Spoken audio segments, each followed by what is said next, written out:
everybody. Welcome to Tea Time with Jesse. My guest today is Paul Solmon. Hey.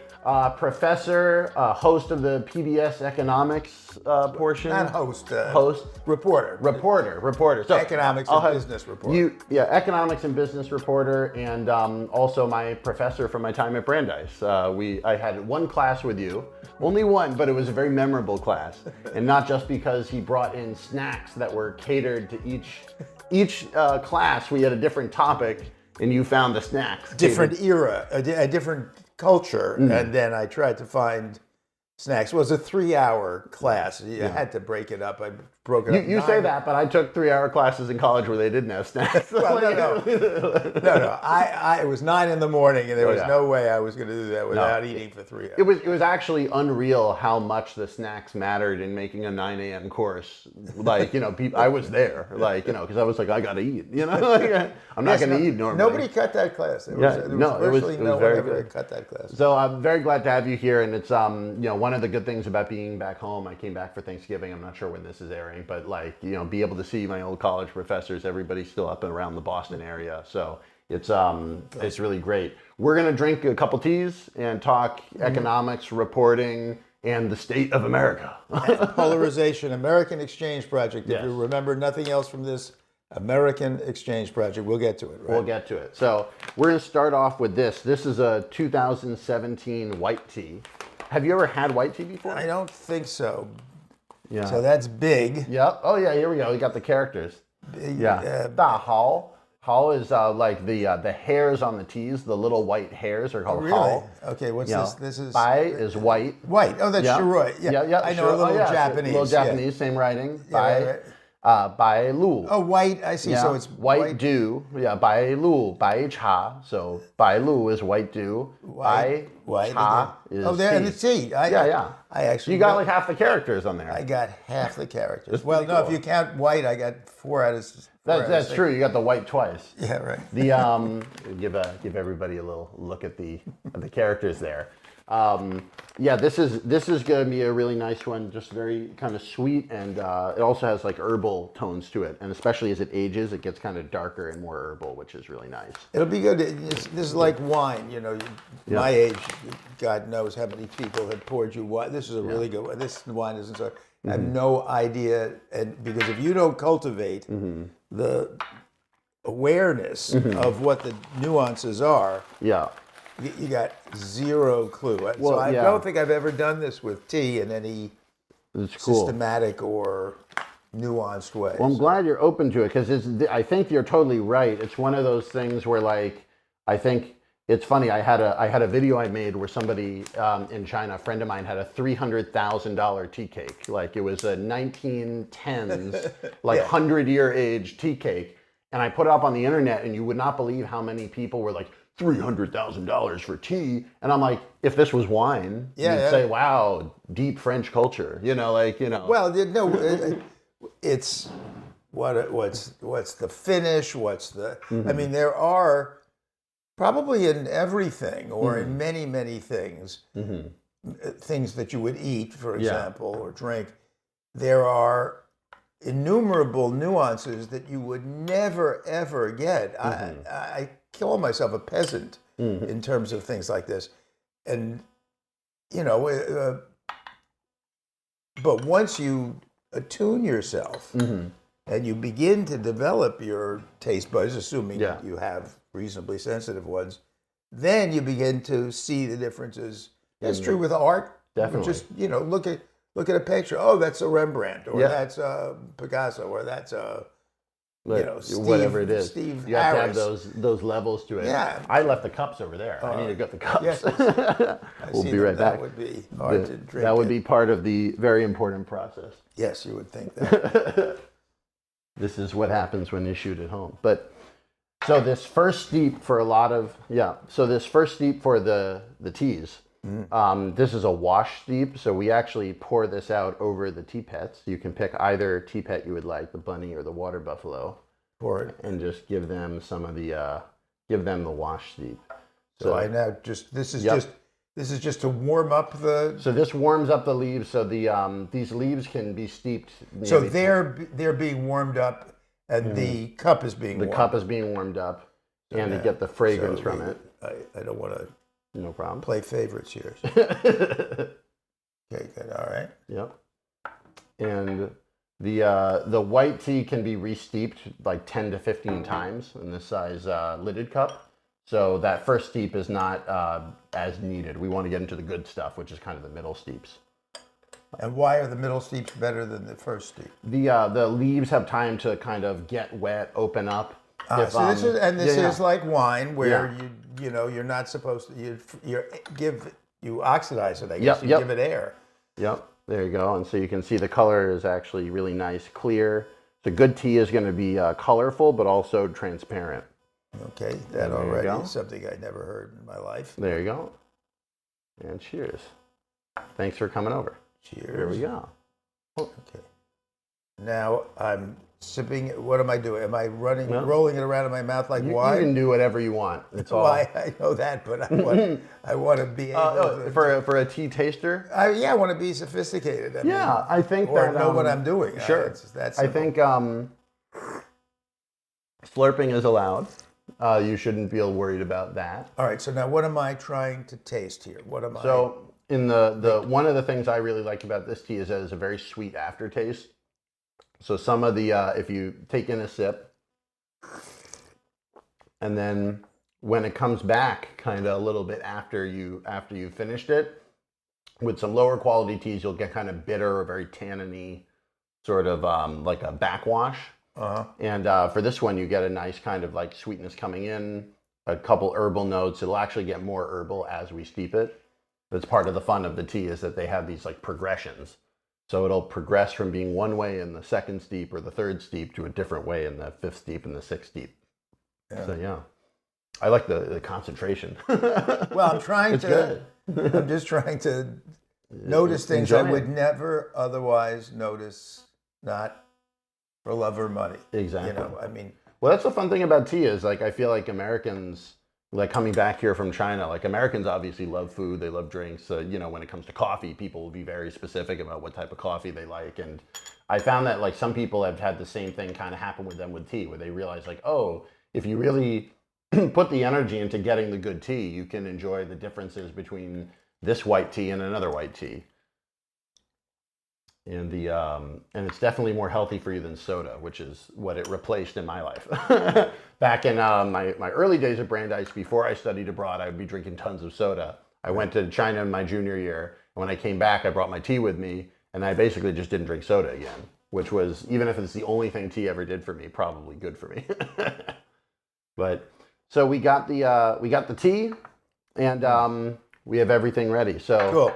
Here you go. Have as much as you like. Thank you very much. So basically, we first met in at Brandeis when I was taking your Grand Economic Strategies class. Right, 2011. And so explain a little bit about what is that class, because you've taught that at Brandeis. You taught a version of it at Yale. Well, the Brandeis course was an elaboration of what I was doing at Yale. Okay. Yale was a course called Grand Strategies. It was international relations and geopolitics and how do you think about what to do and how countries or nation states or whatever have done what they've done, starting with Thucydides, so the Athenians versus the Spartans, all the way through to Republicans and Democrats today. I was recruited for that course back in.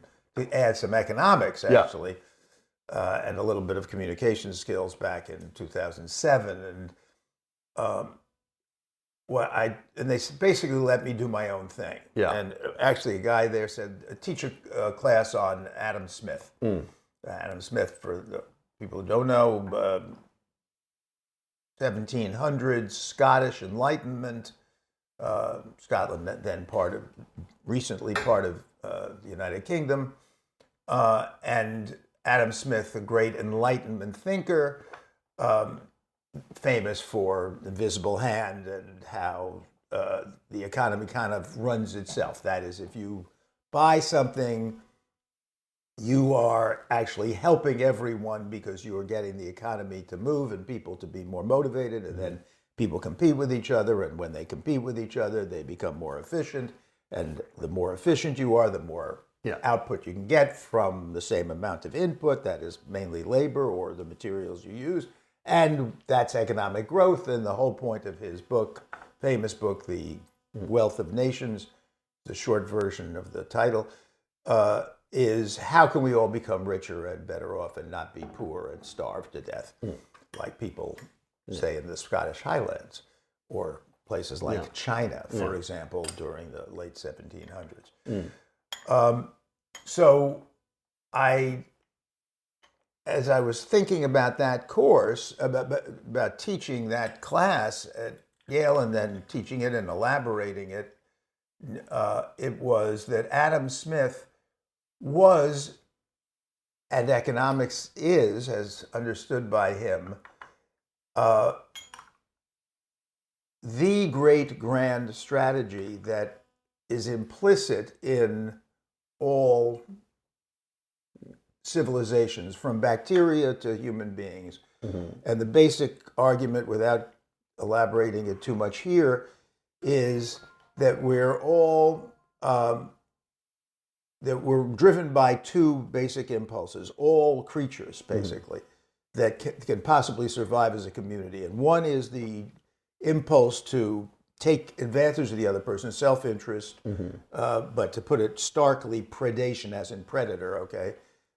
And the other is to cooperate, love each other, get along, and work together. And the argument is basically if you have a culture or a community which is all predators, they'll all kill each other, but eventually mutations will come along that will be the cooperator, will have that cooperator impulse as part of their nature. They will cooperate with each other. These guys kill each other. The cooperators are there, and the cooperators proliferate. And then you got all cooperators, and all you need is one predator. One mutation predator, and takes advantage of everybody else because these guys, oh, sure, come along. And so my example was the dodo bird, which had no predators, was on an island in the South Pacific. People came along with their dogs. Predators went, hey, how you doing? Exactly. Oh, it's great. And they're dead. No more predator, no more dodo birds within a fairly short period of time. Anyway, so that there's this. So within each of us, in other words, within Jesse, me, you, there are both these impulses. We feel them all the time, and sometimes you see them devil on the shoulder type. Devil on the shoulder, angel on the shoulder. You know, these conflicts between us. Which way do we go? And we clearly all have that within us, the ability to hate the other guy, the ability to love the other person. So it was that, and Adam Smith as an example, because he had this other great book. One was Wealth of Nations, the other was Theory of Moral Sentiments. And this is super simplistic version of all this, right? This was a whole course. Is that in the Theory of Moral Sentiments, that we all have sympathy. We are naturally endowed with sympathy for each other. You'll excuse my phone going off there. It signals me about something. No problem.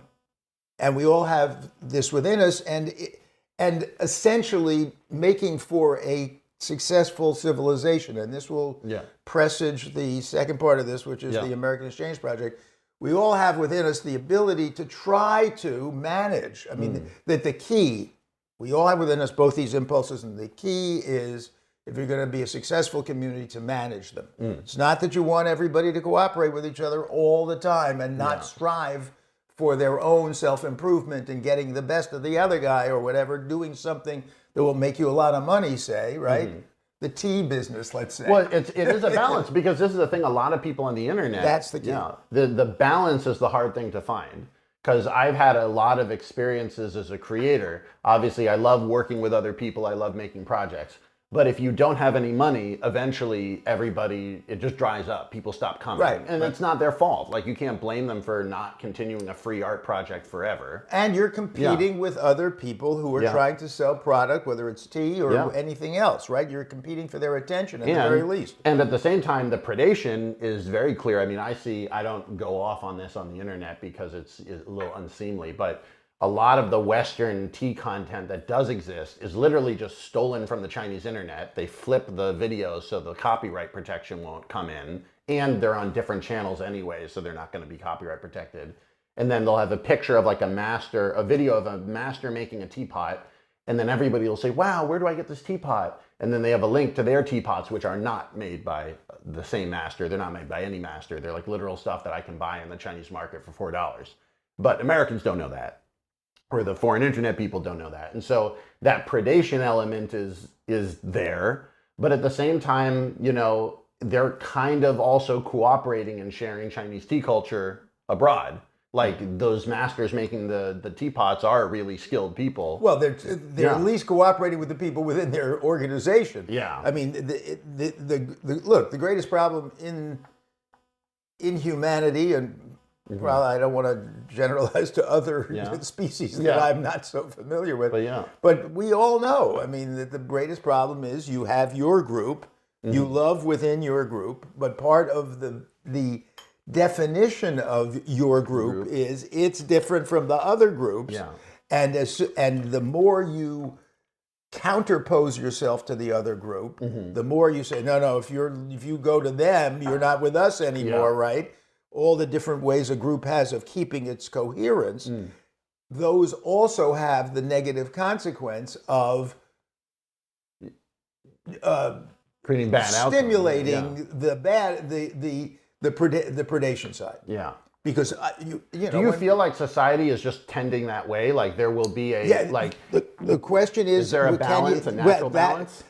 I don't know about natural. There's the successful community.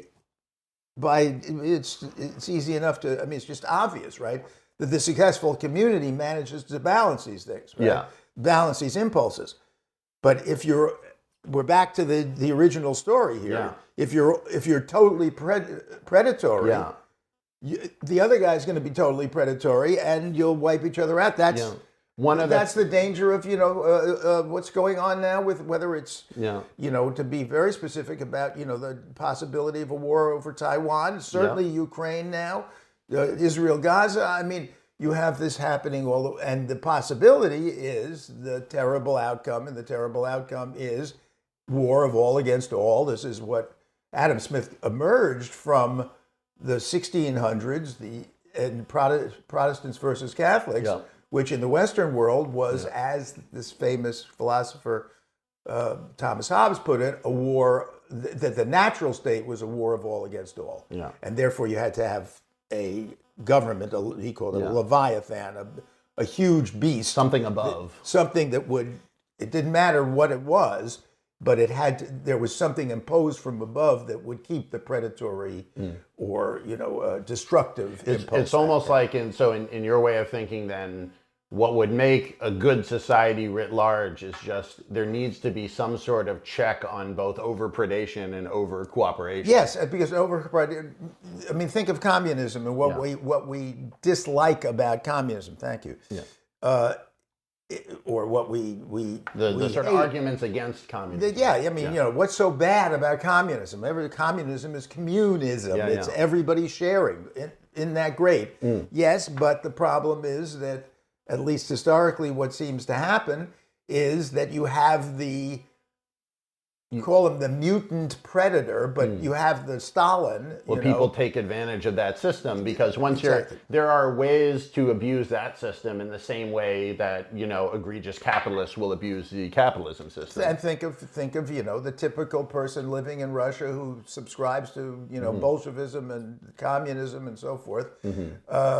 Becomes the dodo bird in some sense, or gets taken advantage of. This was one of the things that I remember I took out of your classes. We were thinking about what are laws, and I remember I came back. It's like laws are telling people how to play the system.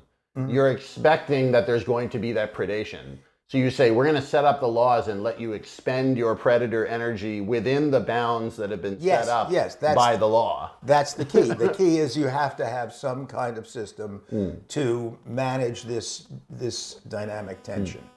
And originally I don't know if I used the term even predation when I was with you guys, but I originally called it was competition. Competition and cooperation. Yeah, and then a friend of mine, a very wise friend, a guy named Adam Tooze, who is very big deal public intellectual now, who I taught with at Yale. And Adam said, no, competition already assumes the laws, The fairness. rules. Competition is what happens when predation is bounded. Yes, exactly. And so yeah. then I changed the word to That's a good predation. point. Predation is also a much more emotional word. And It has that advantage. it has that advantage. But that's, I think, one of the things that I really like about, and we go in here, maybe we can even show a clip of the PBS you're reporting. But I think one of the things that Please do. That's all public. It's all public. The challenge, I think, with a lot of these big ideas is that if you don't attach it to video, if you don't attach it to audio, if you're just talking ideas on paper, it's very hard to reach people just emotionally. Oh yeah, no. Look, even in video, the problem is in one ear out the other, or in one eye. Especially in now, your eyes. there's so many and videos out there. well, I mean, but even I remember I wanted to do a series called Inner City Video for minorities, for inner city kids about economics. This was, I don't know, 30 years ago, something like that. But the problem was going to be, is it just, how do you make what you're doing mnemonic, okay, memorable?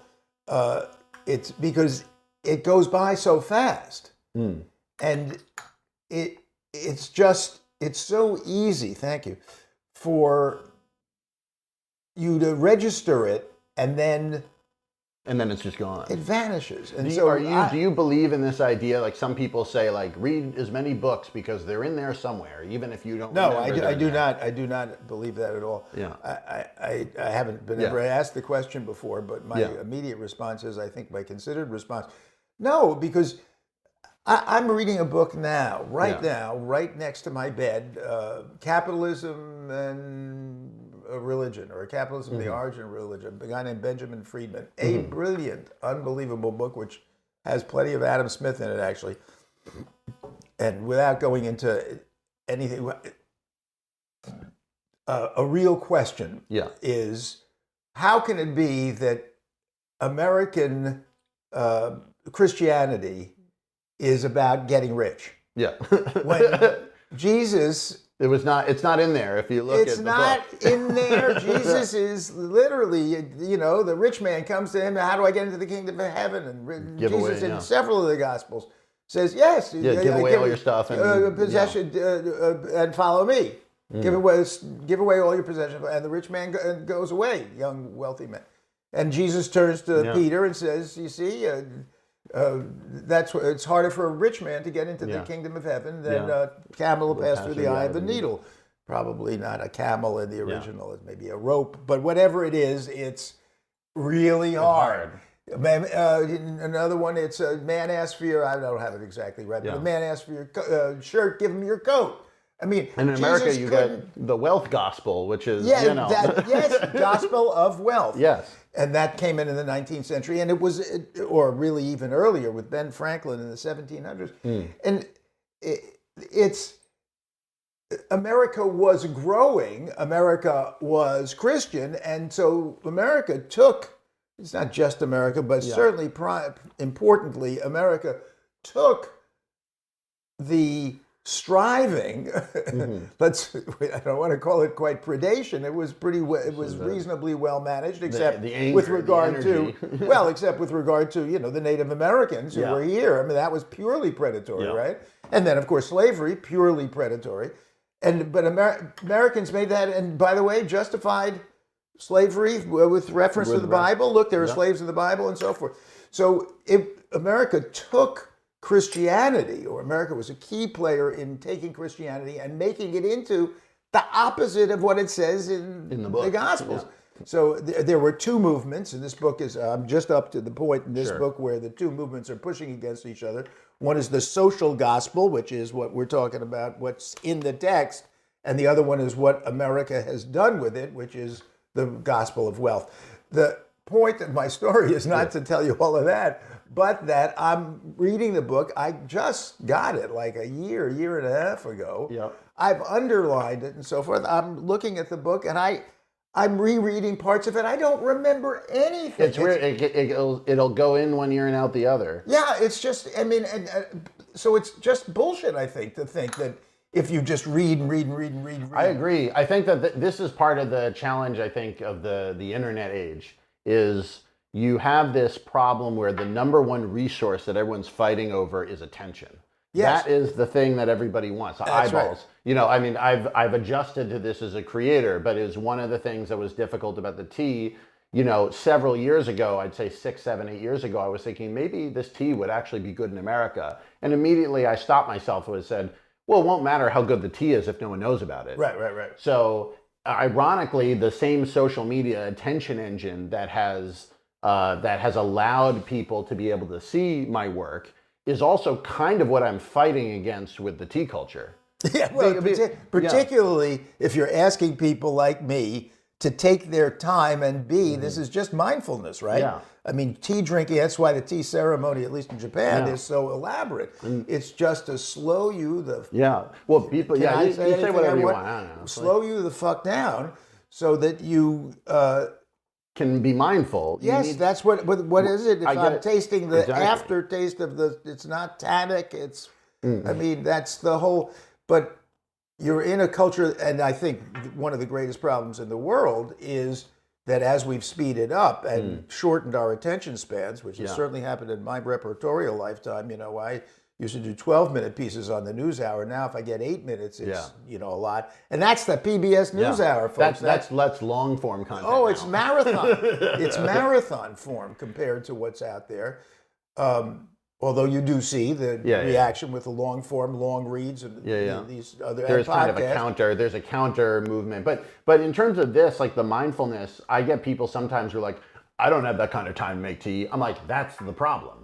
Yes, exactly. You can't live your life this way forever. You can grind for a couple months or a year and push through in a crazy time. But like, if you literally don't have 15 minutes, you know, think of what you're missing. You just cannot like live mentally that way and react well. You can. I think it's the point is that the best way of doing it? Is that living? I mean, if you're going so fast that you're not actually registering, it's like the book. Yeah. It's like the book. What does it matter if you read the book if you don't remember it? Exactly. If it didn't actually impact. Yeah, it didn't become part of you. I mean, the books that I care about are books that I've reread, I've regurgitated, I've taught, you know, and that becomes part of me. There's a cost to that. The cost is that you become too attached to the one idea, you know, this idea of, say, predation versus cooperation, and then you see everything through that lens, and then somebody comes along and goes, nah, it's bullshit. You know, and you go, you're too tied to it. Like, you're like, what does it mean if I was wrong about that? Right. It's not even that it's such a challenge to my self-definition or anything. It's so costly.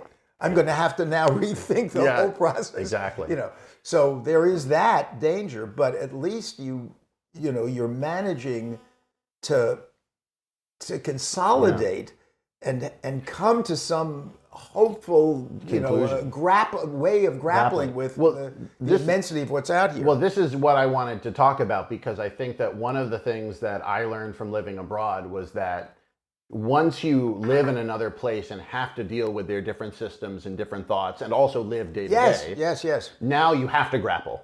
You don't have the luxury of being ideologically pure within your own community and saying that we do it right and they do it wrong. I think it's not just that you have to. I mean, you know, are we segueing to the American Exchange Project at this point? We can if you want. I will. We'll do more of that later. But this project of bringing together high school seniors right after they graduate in the United States and sending them for a week. That's what my nonprofit, or the nonprofit I helped start when I was teaching, not at Brandeis, but at Yale. We send them for free. Friends, so it's like a domestic foreign exchange program. And it's just what you're talking about. Yeah. And it's not just that we put kids in an environment that freaks them out and then forces them to reconsider and expand their horizons. It's that by putting them in a place with other kids who are experiencing the same thing, we are reinforcing or capitalizing on the need, the deep desire for connection and cooperation. And so that the kids bond with each other So it's not just that you, oh my God. It's not just that you had this experience, like the cohort. Yeah, the cohort. We're all having this experience together. Oh, look how much we have in common. Yeah. Look, we're fundamentally the same. We're American. We're not just human beings the same. We're Americans the same. Oh, look, you're interesting because you come from. Oh, look, and so we had the kid from the Trump kid from Muskogee, literally the Okie from Muskogee, who goes to Palo Alto. And that's a shock. and becomes buddies almost instantaneously with one of the host kids from Palo Alto. So what does this say to you about the idea that we have maybe too much predation when we're isolated, and it coming together leads to cooperation? Well, I'm back to what I was saying before about groups. Yeah. I mean, what you want to be able to get outside your group. You want to be able to transcend your parochial attachments. Wherever you are, get somewhere else. That's the real message of Jesus, or actually it's from the Old Testament that he then quotes, which is love thy neighbor as thyself. Well, how do you do that if you never meet your neighbor? That's the question. Nicely put. Yeah. Nicely put. How do you ever do that if you don't meet your neighbor? And how do you do that if you don't see how much in common you have with your neighbor? Well, I gave a talk recently at the Lions Club in Kilgore, Texas, one of our communities. We're now, this past summer, 300 kids, 58 communities, 33 states. Wow. Started out with 20 kids just 2 years before. And we're going for as many as 1,000, and the dream is to get every high school senior in America to have this opportunity, like the prom. Yeah. Be like the prom. Just a week, you go somewhere that's totally alien, and then you realize how wonderful it is. And so I've now lost the point I was trying to make. You're saying but you get meet the neighbors, Yeah, and then you learn. I was in Kilgore. That's what I was telling you. And so I'm at the Lions Club in Kilgore, Texas. People my age, I'm 79, because young people don't go to things like the Lions Club. And we start out, and we sing "My Country 'Tis of Thee." Then we pledge allegiance to the flag, and then we pledge allegiance to Texas. Oh. Fortunately, the words were up on the because that's a fairly, What was their pledge like? What was in it? I don't know. You love Texas to death. They like Texas. Texas is great. Texas. It's a fairly new phenomenon in Texas, so they do have the words up even for the Lions Club guys. But and then I get up and speak. And I said, and it was completely heartfelt. I said, "This is a perfect introduction." Yeah. And I'm like, I was serious. I said, I got chills. Talking to y'all, because I immediately go into the local idiom. I said, because we're all Americans, we're all human beings, and I said, I don't care what your politics are, and you don't care what my politics are. I mean, you might care, but what do you really care about? Am I a nice guy? Am I listening to you? Am I respectful? Am I? Well, this is one I love my kids. This is one of the reasons I think the internet has created this vision of society that's way more toxic than reality actually is. Yeah. Because I'm on the Chinese internet, on the Western internet, I get hater comments on the Western internet about China. I get hater comments in China about America, and even the people who say the worst stuff. Like, whatever, like, go back, American dog, or whatever, that sort of stuff. Or, the camp over here, oh, you're a communist shill, or whatever. Whatever these people are saying, if you meet them in real life and you're sitting having tea, they're not going to say any of that stuff. No. In China, they have a phrase, they call them keyboard warriors. These are like people who only fight on the keyboard. Well, because on the internet, everybody said no one knows you're a dog, right? Exactly. That was that famous New Yorker cartoon.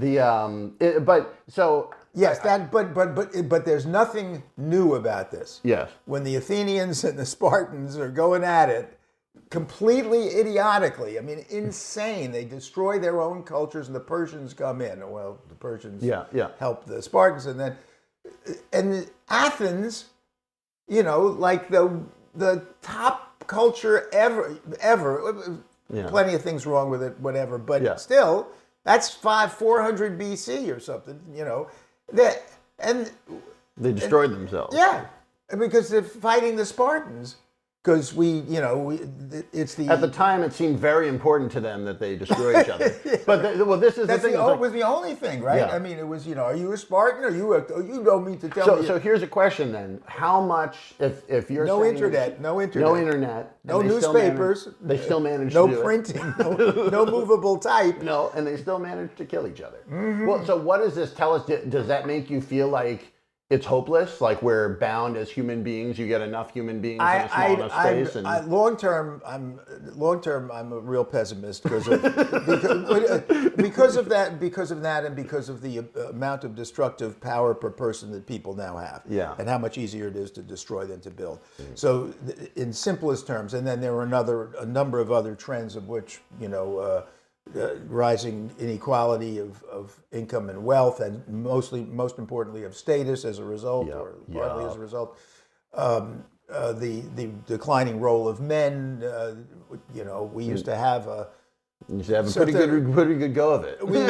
There was a real reason for us. Now that we're left with two things basically. Well, men are trying to figure this out. I think that's one of the other things that I found about the tea was that when I came back to the States, it occurred to me, because I would do what I did in China, which is if I wanted, if I haven't seen you in a while, I'm going to have you over for tea. And in America, they're like, what? Like, because the men are only able to hang out if we're drinking or eating. Like, if you're alcohol or dinner or whatever, but it's like, can you invite another guy to your house to just sit and talk? And that seems weird in American culture, right? Well, we're making the transformation. Making progress on that. But we're having to discover this because, you have to come up with an alternative because what good are we? I mean, I kid around with people. I have for years when I help a woman with her luggage in an airplane. I say, look, and thank you, sir. Look, I said, men are good for two things: diversifying the gene pool and helping with luggage in overhead compartments. I mean that. But more and more that's the case. Yeah. Right? It used to be, men run everything. Men are strong. Men can pick up stuff. Yeah. Men work better in factories, and now. Well, in the thinking economy, and this is the thing, is that in the thinking economy, like, being 3 inches taller and a little bit stronger doesn't really matter. Like, it's just so irrelevant. Only on the basketball court. Yeah, only basketball court. And then football. And then, of course, even 3 inches taller, that's an average. There are women that are taller than men. There are women that are stronger than men. Lionel Messi is 5'6" or something. That's true. Yeah. So, but going back to the history, you say, when you see the sort of challenges that the world is facing now, kind of tearing each other apart, you go back to Athens and Sparta. They weren't able to solve it. And way before. We don't even know because they didn't write down a lot of stuff. But if you read the archaeological literature, I mean, there are all these skulls with... that doesn't happen naturally. Stuff through it, mass graves. So we're talking... We've done this for a while. How come there are no Neanderthals? I mean, that's a good question. It's not clear. Yeah. They were small. There were never that many Neanderthals. But it's not impossible that the sapiens killed them all. Absolutely plausible that it was a Neanderthal genocide over thousands of years. Yeah. No Denisovans. Yeah. I mean... And I think is that... Because that's the long-term pessimism. Maybe what Sapiens does is we form the in-group and the out-group, and then we fight. Right, well, as do many species. I mean, you should see the swans where I live, and they go at it. Oh my God, the swans just for terror. Tell me about swan territory wars. I really have no idea. The swans outside our window. I live on a cove off the Charles River, and you just look outside. You hear them first. That you don't hear metal, glass or metal, but they start flapping on the water, and the male extends his neck out there, and he's a projectile, and they can go up to 25 miles an hour. These guys, they bash each other with their head. Just scaring off the other guy. Now the other guy, and then usually the other one runs away. And like with most animals, it's signaling and who's got the bigger antlers and stuff, but. If a guy stops and fights, there was one where the new alpha has taken over, killed killed a guy out Highlander series. You got to only the strongest survive. Well, but I mean that's the competition. That's the pure competition. That's the predation. Yes. So long term. So but the point is, we're just going to sit around and let it happen. Well, I like that. And that's why the American Exchange Project exists. So that sounds good. Let's take a quick break. We'll go more into the American Exchange Project and continue on this topic. It's very fascinating. We'll switch up teas. Thank you, Paul. We'll be right back. Be good. Hey there, I'm from one of those online mattress companies. Apparently, people who listen to podcasts have an insatiable desire for mattresses, like can't get enough, fairy tale shit or something like that. The problem with most mattresses, though, is they make lousy tea. Just ask this guy who's not a paid shill.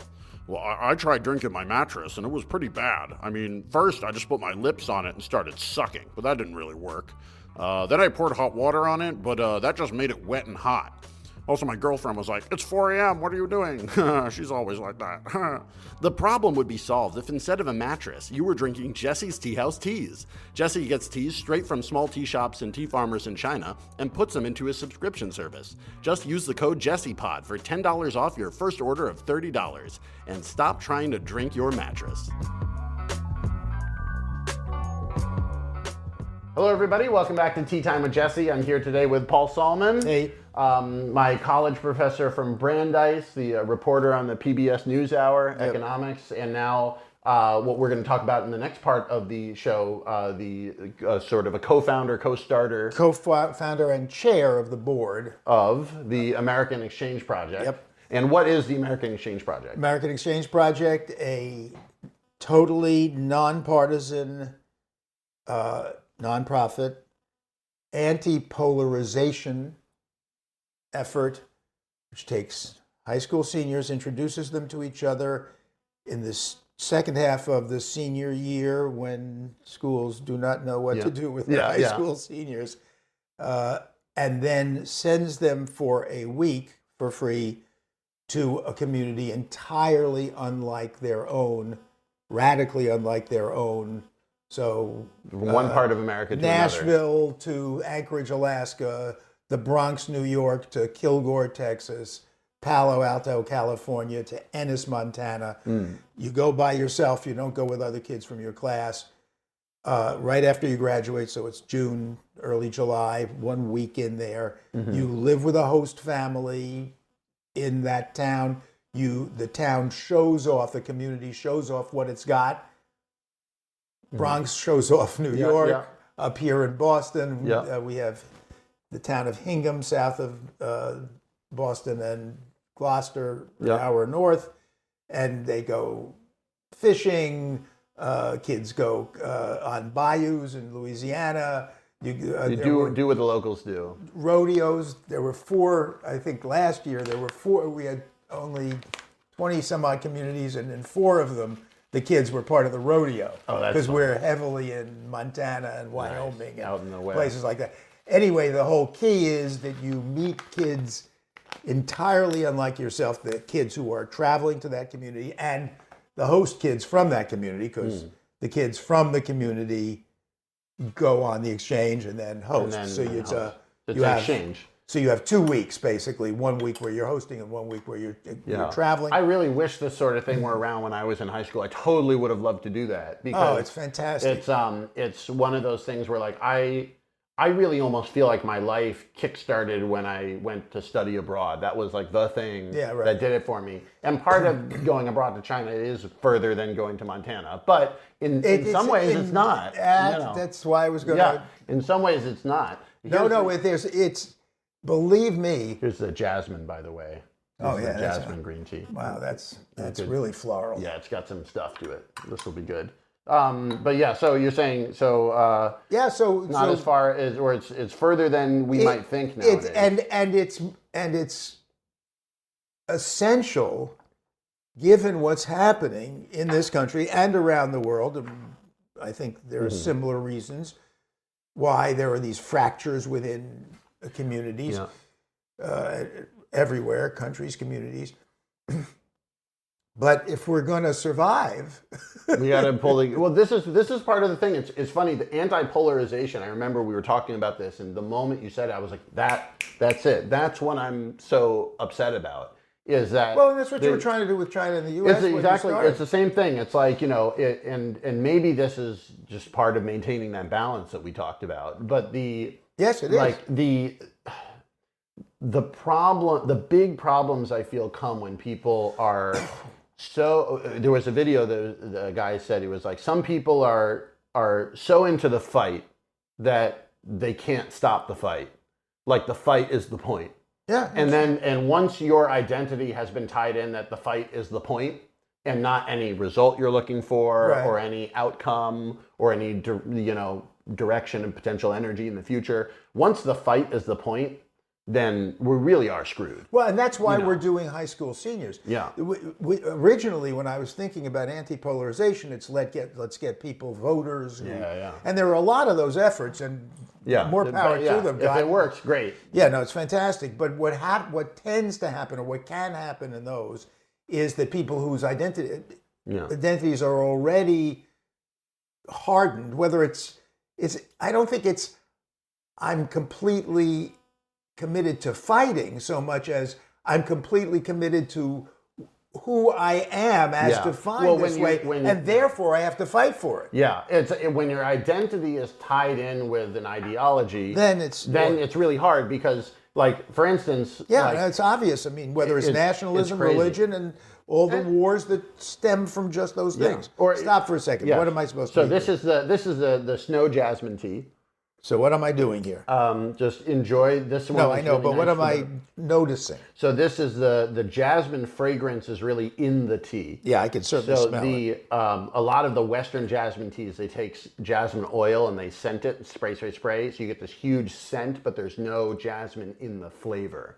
This is made by layering the jasmine leaves on top of the green tea leaves, and they layer them at night, and the scent comes off of the leaves at night, gets into the green tea, and then they do that 4 nights in a row, 4 different batches of flowers, and the result is like a very smooth, very floral. But there's a little bitterness at the end of this one, right? So green tea will have a little bit of bitterness, but it's also balanced by the sweetness and by the floral, and so there's a little bit of there's just kind of a good kind of smooth mix of all that stuff. There's several things going on, in other words. So a lot of the good. So it's floral as you taste it, and then the aftertaste is bitter. And then the sweetness kind of comes in, and the all of that happening kind of at once.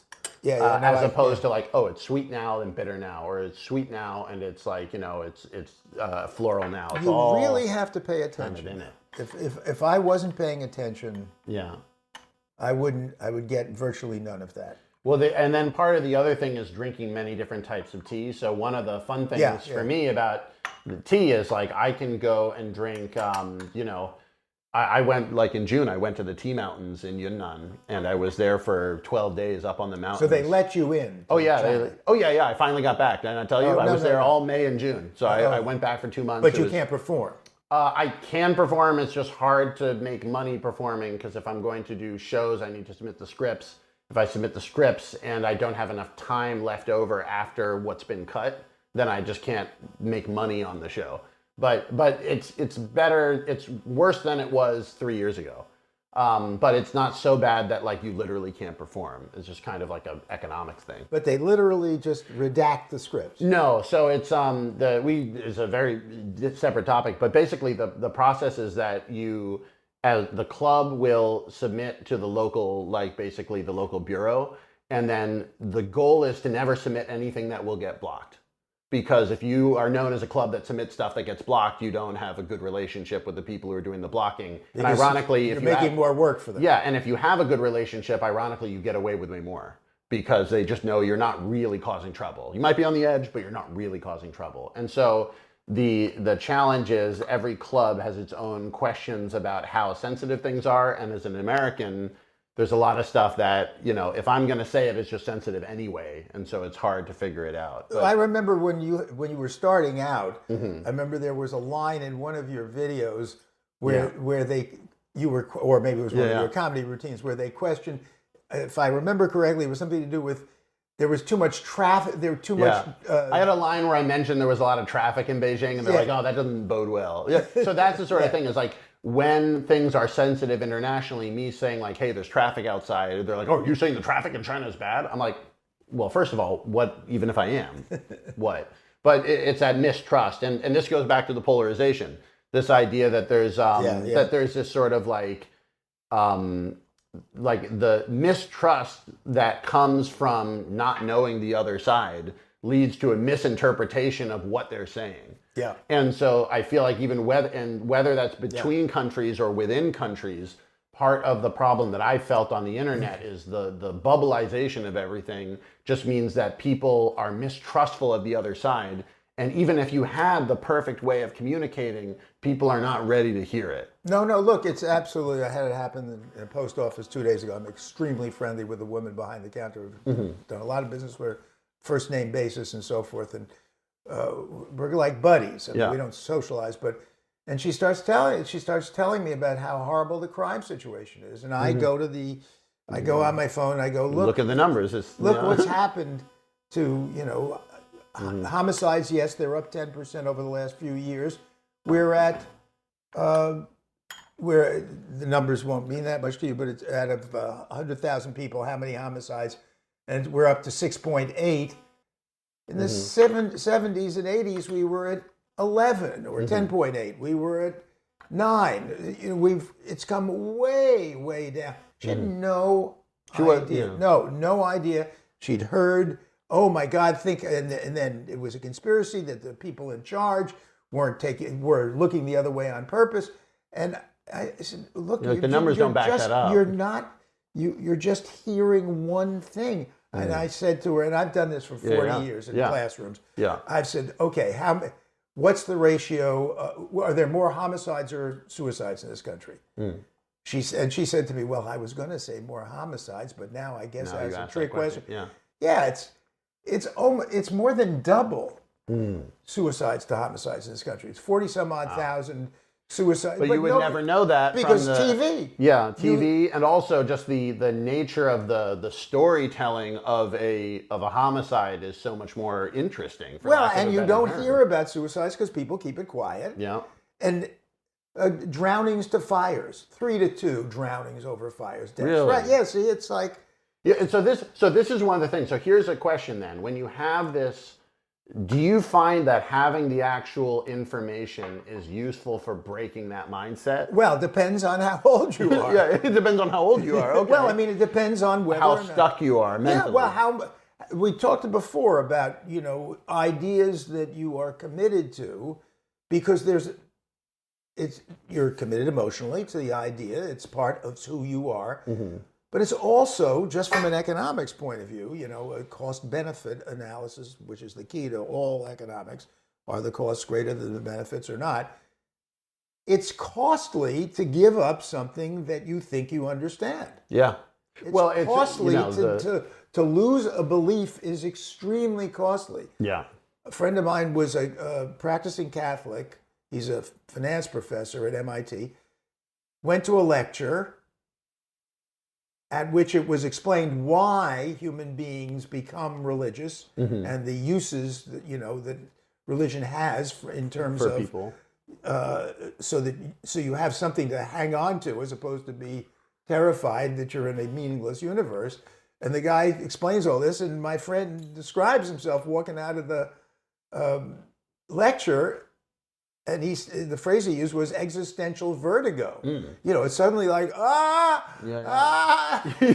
New ideas. And believe me, I can completely relate to that. It's hard for me at night to look up at the stars because I know I'm meaningless, but really, do I have to have it rubbed in? Do I have to every week remind myself? I'm going to die, and I'm this. I mean, well, if you think about it too much, it causes a shutdown. And I think that there's a lot of people that it's easier to believe a truth that is complicated enough for you, And then once it's complicated enough for you and you feel like you're not a simpleton for thinking it, then Yes. not re-examining it is almost a defense mechanism. Yes, that's all I'm saying. It's not almost. Yeah. It is absolutely a defense mechanism. Religion itself, in my view, or nationalism, or any of these kinds of elective allegiances, you know, these heartfelt, you know, identity allegiances, are in fact defense mechanisms. Well, so here's a question then. Against a world that's too big and too meaningless. And So if you have to, I guess the question is, or impossible to understand. if you're going to be passionate about something, though, don't you need to care about it enough? Yes, and so I'm so happy you asked that question, because one of the books that I swear by and reread is a book by the French philosopher Albert Camus, Camus, called The Myth of Sisyphus in English, obviously translation. And there's a line in there, it's a very thin book, and some of it's nonsensical in my view, but the basic issue is, the basic line of the book from the punchline for me is a line he has in there. My English translation is, "You can be virtuous for the hell of it." You don't need a reason. You're like, well, this is. You want to have some. You want to have some purpose. Yeah. Because it's really too scary to have no purpose. Yeah. And it's also just feels terrible. Maybe because it's too scary, or at least in part. So you have So then, what do you believe in? So I go, being nice and respectful to everybody, trying to help people see. I mean, here I am telling you the world's going to end, but trying to see the bright side. Slow down. Yeah, enjoy some of that. Enjoy the tea. Enjoy your time on Earth. Every second is precious. Love everybody you can.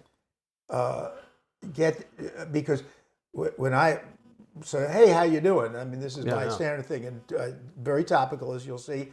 And they go, how you doing? I go, "Not in pain, not in Israel, not in Gaza." Yeah. Yeah. And I woke up this morning. Yeah. It's already pretty good. Oh my God, It doesn't get much better than that. It doesn't get any better than that. Yeah. Because just think of the likelihood that you're here at all experiencing anything. Now, I understand for some people it's crushingly horrible, and that's why you have, the suicide rate is as high as it is, higher in this country now than it's been in God knows how long. I don't even, maybe ever. I don't have the historical data going all the way back. But so I'm not papering over people's pain and suffering, God knows. Unless I die in my sleep, it'll happen to me. But when you think of all the little sperm that were racing to get to the egg, and that one happened to hit, and then there's you, and then there's it's really that sort of the impossibleness of it.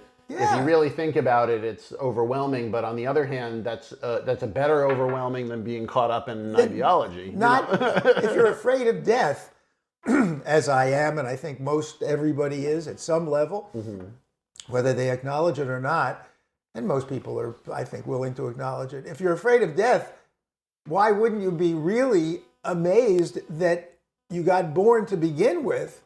Because the likelihood is that you would have been dead forever. Without the never alive. You were always dead. Always dead. I think so. In that sense of gratitude, looking for that gratitude in life, does that help you break the polarization? Well, the idea is that the whole point of the American Exchange Project, which I implore you to just go to the website. There's a link there to a piece that CBS Sunday Morning did, 9-10-minute piece about us, following kids who were in the program, and tells the story perfectly. And we have high schoolers watching. Like we have definitely. I've had people say that. It's usually people saying, "Hey, I'm in high school and I would love to buy your tea, but I can't afford it." And I'm like, well, "That's legit. Ask your parents for a gift."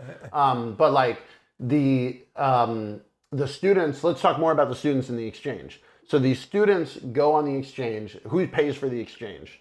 We raise money to pay for, mainly from large philanthropists or foundations. So the students don't pay? No. It's completely free. Okay. Actually, that was the main resistance we've had is kids figure there has to be a catch. Yeah. You go for free and then they start, dunning the parents or something.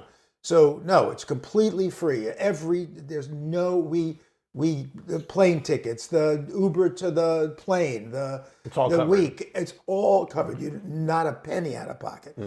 Excuse me. The model we're moving towards, hope to move towards, is that communities, of which there are 19,500 incorporated communities in America, and most of them, the vast majority, 19,000 some odd, are less than 100,000 people. That the communities will support their own kids, whether it's the community, the municipality, the state, Somewhere people maybe a national themselves. program, so that it's know. But in the short term, Short term, no, they don't you have guys to. are paying Nobody for pays, everybody. and certainly not your parents paying. Do you get to decide? We don't want rich kids. Sure. Do you have any? Do you have any control where you go if you do the project, or we give you. There's the list. So this past summer, 58 communities. We give you a list of places that are unlike your place. That's absolutely important. essential. You then get to rank order. I think 5 of them. I don't know what the model is for this coming summer. Like a matching process. And then, how many people want to go here, there, and then we even it out so that it's not everybody going one place. We're not in Hawaii, for example, although we could be, because everybody will want to go to Hawaii. Yeah, a lot of people want to go to Hawaii. and it's also very expensive. So you do have a measure of choice, and some people don't get where they want to go, and then they drop out. So we lose some people. But generally, the people who are trying this are interested in going somewhere else anyway. So and it's more exotic to go to a place that it's that is completely different. Yeah. You go to the rodeo and you're from the Bronx. Yeah. I was up in Gloucester a couple of summers ago and ran into a group of kids, and there was one kid from the Bronx, black kid from the Bronx, and as it happened, a black girl from Sioux City, South Dakota, I think, Sioux Falls. I can't remember that. Sioux something or other. Yeah. And I asked them, I said, "Are you free?" And it was the first day they were there. They'd come the day before. I said, "So what's it like?" So the girl from South Dakota first, and she said, because it was right in the summer, and this was a tourist part of Rockport, Massachusetts, next to Gloucester. And she said, so many people here. So I've never. So then I turned to the kid from the Bronx. I said, "So what strikes you about it?" And he said, "So quiet." Quiet. So just even that basic stuff. It's like it's like I remember whenever people come to China to visit me, they're just like, there are so many people, and it sounds like a joke. Like it's literally, I use that joke to open up. They're like, the people come to China and they're like, wow, like you think there's a lot of Chinese people. There's even more Chinese people than you think there are. You're like, that's the number one thing. You're like, a lot of Chinese people in China. It sounds stupid, but there's a lot. And so these things, like, you just don't get that. It was one thing I took complete for granted about growing up in the suburbs of Boston. Yeah, of course. There are places where you can go here where you can look in all directions and you won't see anyone. And that doesn't happen in Beijing unless you're in a closet. Like literally, there's where are you going to go in Beijing? 20 million people that you can look in both directions unless it's midnight somewhere, 3 a.m. There's going to be people everywhere. Well, for a girl from Sioux Falls or Sioux City, whichever one it was, this is a revelation. Yeah. There was I visited a group of kids who were up in Portland, Maine this summer, and one girl said to me, I can't remember where she's from, somewhere in the middle of the country. She said, "I've seen and they were going out on Casco Bay, and they were lobstering. Yeah, and she said, "I've seen the ocean in the movies, but to see the actual ocean, so we're all, this all began, by the way, when, I'm sorry. Yeah, so tell us, how did how did the project start? So I had a student, who it was in this course at Yale, 2016, he, for his summer project, I've got this frog here now. It's tea. Give me some more tea. Give me some more tea. There you go. I was just talking so much this early in the day. For his summer project, which was funded by the course, he went to Pine Ridge Indian Reservation, inner city Cleveland, and Cotulla, Texas, and to see the other America. And he's from Sudbury, up around here in Boston.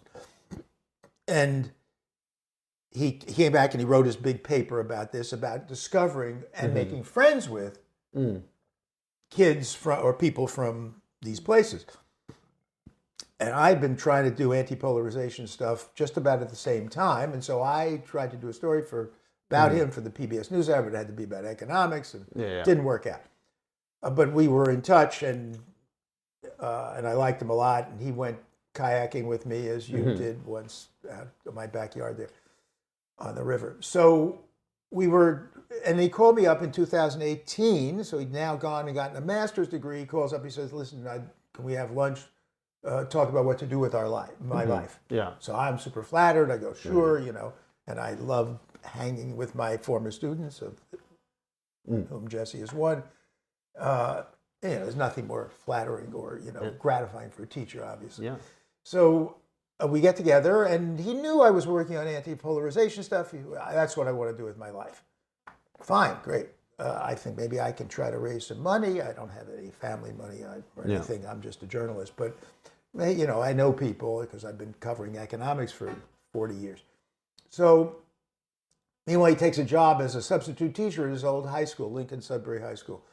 And he's in a classroom, and it's a study hall, and some kid says, where'd you go to school? He says, I went to Yale. He said, well, what's a guy who went to Yale doing as a substitute teacher in his old high school? In other words, what a loser. And he says, well, we're working on this, anti-polarization. Like what? Well, we send people from one place to another. Like where? And then he tells about his own experiences. Well, went to Cotulla, Texas. What'd you do? I learned to shoot a gun. I roped a steer. And the whole class now is listening. And they're all like, this is study hall, so nobody has to pay any attention. They all go. They're all in it. And we go, we all live in a bubble. Yeah. We all live in a bubble here to get out. So it's weird. It's almost like the problem is the bubble, but I have felt this as well, is that as people recognize that's the problem, all of a sudden it becomes very important to get out. Yes, yeah. Like the moment you realize it's like because if you really think about it, and the thing of social media that's so challenging is that there's a lot of people that make a lot of money maintaining those bubbles. It's just more profitable to be pitching whatever media content in the bubble. It's easier. It's just easier. People want to believe what you're telling them. Yeah, you already know it. You heard it here. Great. You heard it there. Like, share, follow. And then it's so gratifying to have other people who agree with you. Yeah, but the challenge. That's the groupism. The groupism. But I think I will say that where those group lines, my big thing is to say, people talk about this as comedy as well. They say, does comedy have to be making fun of people? Does that mean the whole use of comedy to bring people together is against its own purposes? Yeah. And I say, there are actually scholars of comedy who believe there has to be an in-group and an out-group in order to make comedy work. Yeah. And comedy is the mechanism by which we say, they wear funny hats. Our hats are right. You're in our group. They wear funny hats. Right. But I think that the choice that national lines, state lines, political party lines, that these are the lines we need to draw the ins and out groups from is completely a fabrication.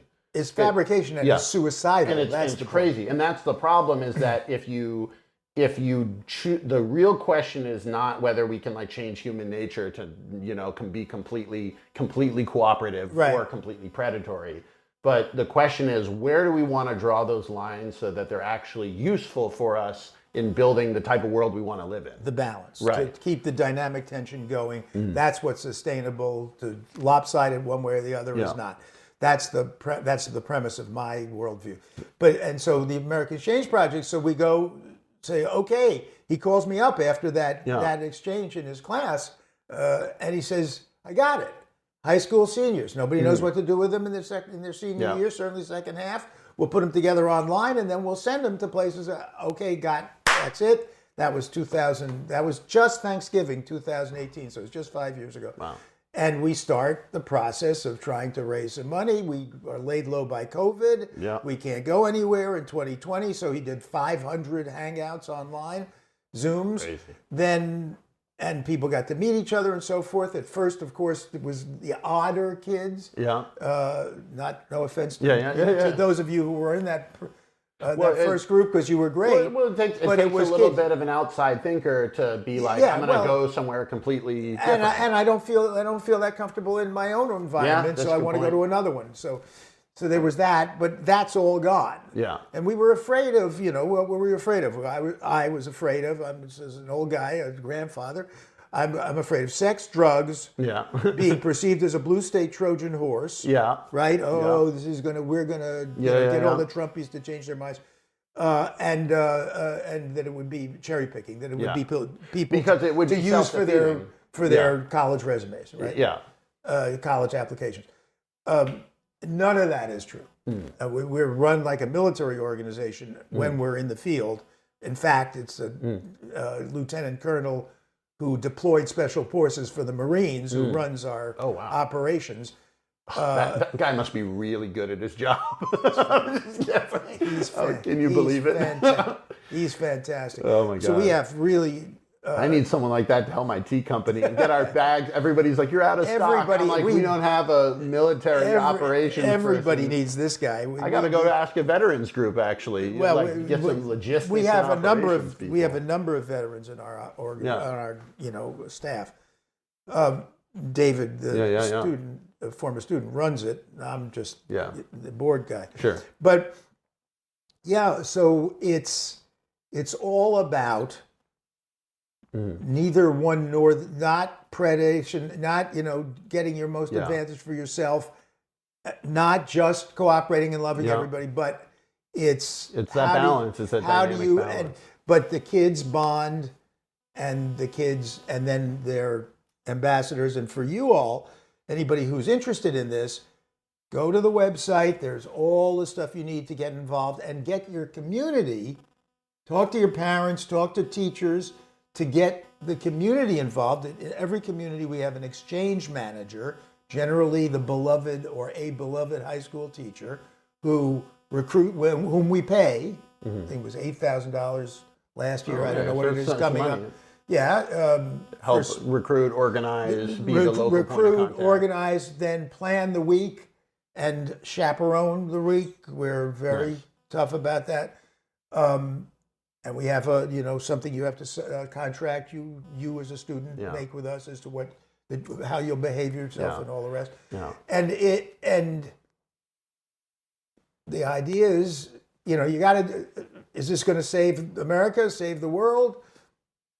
Well, but the point, got to do something. The question is not whether it will work. I think this is part of the challenge that a lot of people have when they hit these big problems. Like, for me, U.S. and China are fighting.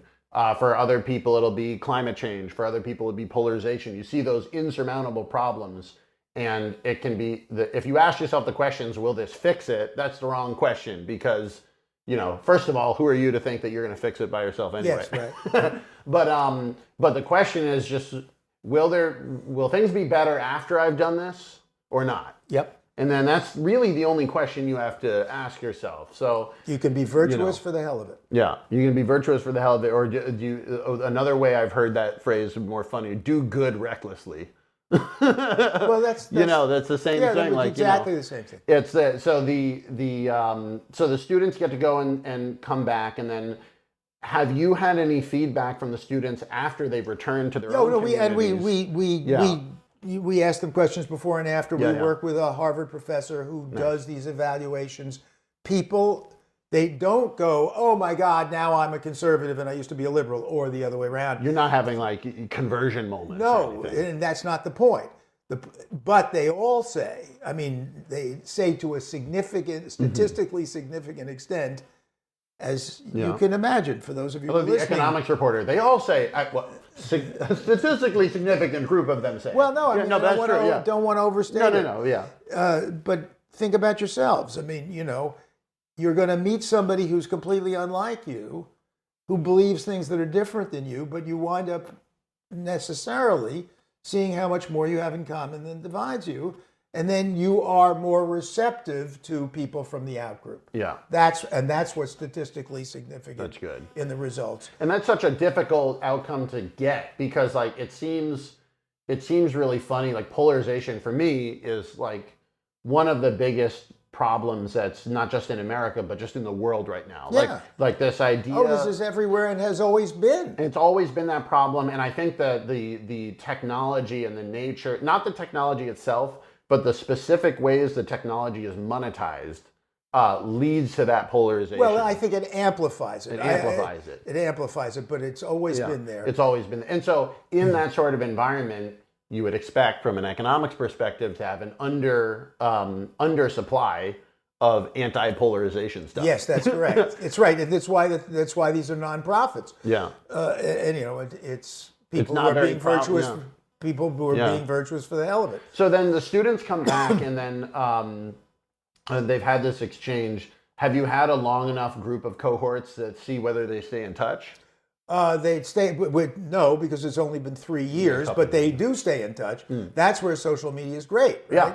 So that we have lots of anecdata, as I call it, of people who then have bonded with the other community, bring their parents to that community, and hopefully, of course, the idea is that it's then the parents bond because they're what's happening with your kids. The grandparents, for me, that's particularly important. The grandparents bond across these lines because it's my kids or my grandkids who are now becoming friends. Yeah. So the idea is to spread it everywhere, and of course, all the people that the kids come in contact with, the local business people, the guy who shows you how to shoot a gun or how to, and you don't have to shoot a gun if you don't want to, if your parents say no.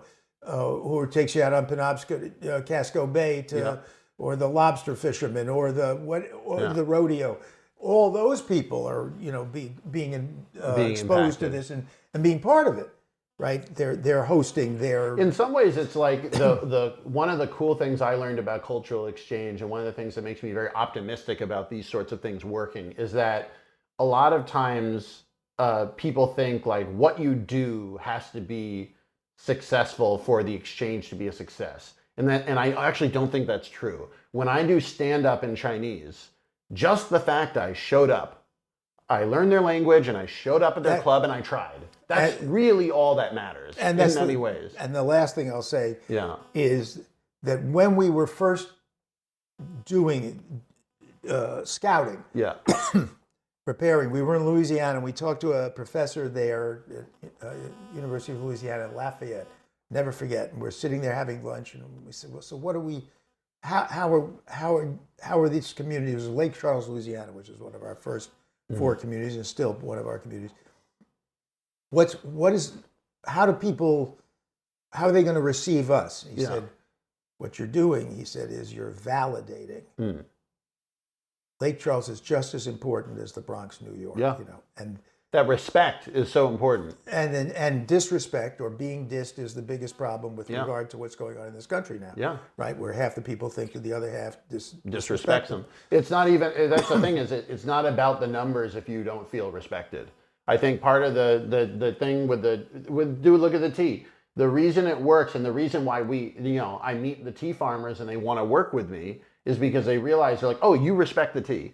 There will be changes you have to make it work in America.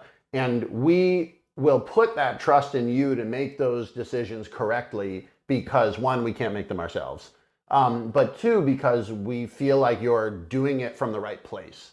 And then all the details fall away. And as soon as you show somebody that you respect, and that's why I say that, what do I care about your politics? Do you respect me? Do I respect you? Try to do that in every encounter I ever have. So what would you say then to I'm going to do a devil's advocate argument here. What would you say then to those people who are they're tied into the ideology? They say, if you're not believing with me politically on whatever given topic. We've run into a few of those. Or like, if you don't believe what I'm saying, you aren't respecting me. I take that as disrespect, that you're disagreeing with me. And then it's just like somebody who's deeply religious and I'm not. And I say, look, I completely respect your point of view, and what you want to believe is what you want to believe. I'm not here to change your mind about anything. This is cool though, because what you're saying though is if they say I don't believe you respect me. Your response is to say, I respect that you believe that. I'm not. I respect. Do you love your kids? Yeah. I have tremendous respect for that. If your kid were here now and was a little kid, I'd be playing with them and doing my routines with them. Yeah. And you would be respecting me because I'm relating to your kid because it's your kid. So the problem is the framing. So the problem is to say if you choose to frame the interaction in a way that we are bound to have conflict, then it's going to be a problem. But if you choose to frame in any number of ways that are more productive, we might actually be able to figure this out. That's why I always touch people. I know you're not supposed to do that, but it's like it's important. It's like it's a thing. I'm here for you. We're just fellow people. We're not. What's the big deal? What's the big deal? Yeah, I think that emotional energy is very underappreciated. Yeah, and because I'm a comedian, we've talked about many things. Some of them come across comedy, but as a comedian, that was the thing that I really felt that I could do for U.S. and China, or for just cultural exchange in general, is that there's a lot of desire to solve these problems from an intellectual point or from an economic point, but from a emotional point, I feel like the emotional, the artistic, the empathy, that stuff falls by the wayside, and people say, well, that's all soft stuff, we're not going to think about it. I'm like, you're going to fail if you don't think about it. When Adam Smith starts the theory of moral sentiments, we are endowed with the ability to put ourselves in the other person's shoes. But he talks about it being, put yourself as if you are an impartial spectator, so you can see what the other person is like, and that's sympathy, or what we would call empathy. It's interestingly, it is kind of very Buddhist. Like, you are not the emotion. You are above. You must observe your own self. Yeah, although he himself was not into that particular. No, I'm saying it's interesting. But no, it's true. I mean, and that's what's good about Buddhism. The reincarnation stuff. You go, hey, wait a second. But no, that's what I mean. Buddhists are. You meditate in order to bring out the compassionate side in yourself and be compassionate towards everybody else. It's no different than the Christian love thy neighbor. Yeah. Absolutely the same, right? So we could talk for hours, I'm sure. But I do want to thank you for coming over. I feel like we made a big loop around everything from why Athens and Sparta existed to Buddhism to polarization. But again, check out the American Exchange Project. We're not being paid or whatever. No, it costs me a fortune to do this. Yeah. Because I have to give. No. I mean, I don't mean this. I mean. If I'm the board chair, you have to. Not have to, but I feel obliged to. To support it. And so it's a really great program. Definitely, at least worth looking at the website. And I think that any attempt to solve some of these polarization problems is for the good. So thank you for spending your time working on that. Thanks for the rostrum, and thanks for the tea lessons. Exactly. So again, if anybody is, if you've looked at the stuff that we're using and say, hey, that tea looks good, the tea stuff looks good, all the stuff that we're using on the episode, from the tea to the tea equipment, is on the website. The stuff is in the United States. We ship out of New Jersey. So if you guys are interested in getting it, we get it in the mail within 2 days. And please share, like, follow, comment on the podcast, comment on the videos. This is how we know whether we're picking guests that are interesting to you, which points are interesting to you. That helps us be able to get stuff to you even better. And just last thing, just thanks so much for coming by the house and being in the kitchen recording a show in the morning of a Sunday. So I'll do whatever I can to promote the American Exchange Project. Awesome. Thank you guys so much. I'm Jesse. And I'm Paul Solmon. And we'll see you next time.